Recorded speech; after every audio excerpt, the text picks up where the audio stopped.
जुलाई 2025 को चतुर्मास प्रारंभ हो रहा है, यानी कि भगवान श्री हरि विष्णु 4 महीने के लिए योग निद्रा में जाएंगे। क्षीर सागर की गहराई में, समुद्र की गहराई में वो विश्राम की स्थिति में होंगे। अब सवाल ये है कि अगर भगवान श्री हरि विष्णु यानी कि सृष्टि के पालन करता ही योग निद्रा में होंगे, विश्राम में होंगे, तो इस सृष्टि को 4 महीने संभालेगा कौन? तो सबसे पहले उनके विश्राम की स्थिति में जाते ही सबसे पहले आता है सावन, यानी कि भगवान भोलेनाथ इस सृष्टि को 1 महीने के लिए संभालते हैं।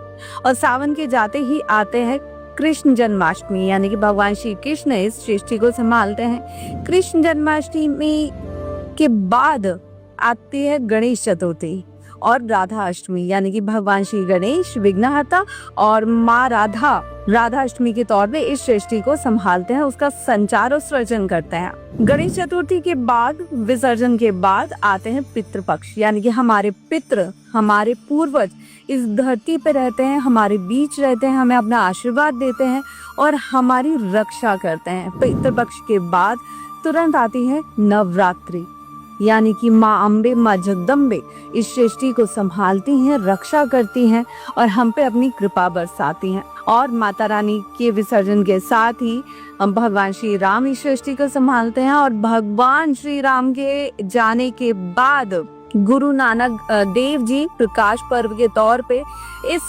ब्रह्मांड को संभालते हैं।